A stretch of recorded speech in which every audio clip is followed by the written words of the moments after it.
చెప్పండి ఏం పేరు మీ పేరు? అహల్య. ఇప్పుడు మీరు ఈరోజు ఏదైతే ఉందో ఇప్పుడు మీ వాలంటీర్ ఉద్యోగానికి మీరు రిజైన్ చేశారు ఎందుకని? మేము జనాలతో మాట్లాడుతున్నా కానీ మేమేదో జగన్ ప్రచారం చేస్తున్నామని వాలంటీర్ని తీసేస్తామని చెప్తున్నారు.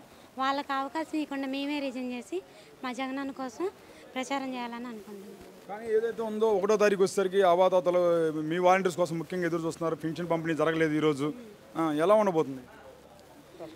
ఫస్ట్ ఆఫ్ ఆల్ అయితే ఇబ్బంది పడతారు, దానికి మేమేం చేయలేము. టీడీపీ వాళ్ళు అయితే ఏదైతే చేస్తారో దానివల్లే ఇబ్బంది పడుతున్నారు.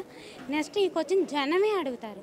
మాకు 1వ తారీఖు కల్లా 6ంటికి పింఛన్ ఇచ్చేవాళ్ళు ఈరోజు ఇవ్వలేనిది కాబట్టి ఆ ప్రభుత్వంలో ఏం నష్టపోయారో జనానికి ఇప్పుడు తెలుస్తుంది. వాలంటీర్ల విలువ ఏందో తెలుస్తుంది. కానీ జీతం ప్రభుత్వం దగ్గర నుంచి తీసుకుంటా మీరు పార్టీకి వైసీపీ పార్టీకి పనిచేస్తున్నారని చెప్పేసి వాలంటీర్లు టీడీపీ పార్టీ వాళ్ళు అంటున్నారు కదా.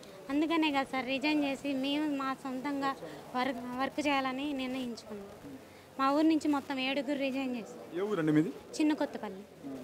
మరి ఏదైతే ఉందో మీకు గౌరవ వేతన కింద 5,000 రూపాయలు ఇస్తున్నారు కదా, మరి ఇప్పుడు ఎలాగా? ఇప్పుడు మీకు ఇప్పుడు ఆ గౌరవ వేతన అనేది ఇక రాదు కదా, మీరు రిజైన్ చేశారు కదా, బ్రతకడానికి ఎలా? పర్లేదు సార్, నెక్స్ట్ మా జగనన్న వస్తే అంత మించి ఇస్తారని ఆశపడుతుంది. మేమైతే నష్టపోలేదు. ఒకప్పుడు నిరుద్యోగ వృత్తి ఇస్తానని చెప్పి నెలకు 2,000 అన్నాడు, ఇంతవరకు ఇలా.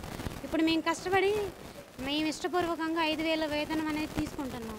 కష్టపడి ఫలితం అందించుకుంటాం కాబట్టి నెక్స్ట్ జగన్ గారే మాకు ఏదో ఒకటి చేస్తారు. కానీ ఇప్పుడు ఏదైతే ఉందో ఈ అవాతాతలకి ఫింక్షన్ అనేది ఇప్పుడు ఇలాంటి ఆంక్షలు పెట్టారు. ఈ టైంలో ఎలక్షన్ టైంలో మీ వాలంటీర్స్ని విధుల్లోకి రావద్దని చెప్పేసి అంటున్నారు.